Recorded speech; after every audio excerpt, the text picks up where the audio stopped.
what do you make of the signing? Gabriel, Paulista, he's coming. We needed a defender desperately. We don't seem to know that much about this kid, but he seemed looking like a good player. I mean, apparently at Villarreal they were saying that they were looking at him to be like their new Godin. So, you know, Godin's unbelievable, and of course they're going to say that because they've got a lot of money for somebody that nobody knows. The fact is for me, you know what I mean, I hope that he can come in and be the player that Arsene Wenger needs, because I think that Arsenal should be buying a more finished article. I hope that that's my personal opinion, simply because now I'm sitting there thinking, I hope that that Gabriel Paulista all right. You know what I mean? You hope he's all right. You know, because I feel that if we're going to really challenge Chelsea and Manchester City, you are going to get stronger. Make no mistake. And they do buy a finished article.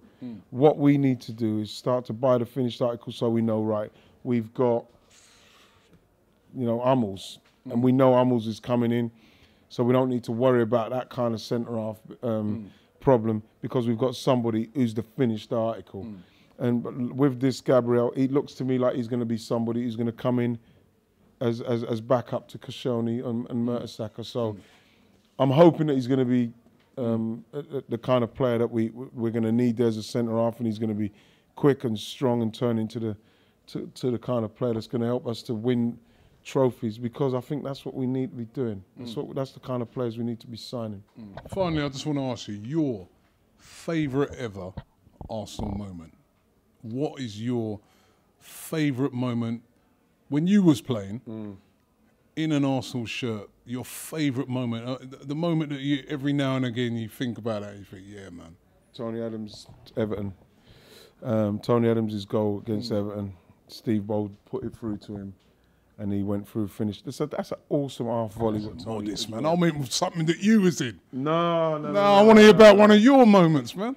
No, well, my moments. When you broke the record, come on. When I broke the moment, the record was amazing, because I remember the Vox Pops when I went to Arsenal. I remember I signed for Arsenal, went back home and watched the London news, and Arsenal fans were saying we don't want him, we don't need him. They scored about 15 goals that week. We ain't changed that for you. I know. Rapid Vienna, I think it was, Sheffield United or whatever it is, they scored a load of goals that week, and they were saying we don't need a striker, we should have signed someone else. But, you know, to end up being able to get to the heights of Arsenal and score goals and win the league, and it's all fantastic. But as a moment, the reason why I picked that moment is because I've seen Tony Adams at his worst, and that was him at his best, and that's why when he closed his eyes and his arms were outstretched for that moment, it was an unbelievable moment for him, and I recognise that. That's why, you know, it was brilliant. And I got to say as well, my debut down at Southampton in the league with me and David Rocastle, both Brockley boys. Grew up on the same estate when we were kids, and then we ended up playing for Arsenal, and you know, we beat Southampton 4-0. David scored the first, I scored a hat-trick. That was another day that, you know, that just comes straight to the memory, straight off the bat. Listen, mate, you're a legend. Thanks, man. Always a pleasure. This is a proper legend. Trust me, Arsenal, get this man involved more in the club. Yeah. I've just turned into an ambassador, so they have, to be honest. So I should throw that in. Forget that. Thank you. Well done. Well done. When we lost 6-0 at Chelsea, and how you was doing, was it BT Sport you was working for the day and that? Sport, yeah, and you was walking. We were 4-0 down at half time. You got a lot of stick. Oh, I got so much stick, and to be honest,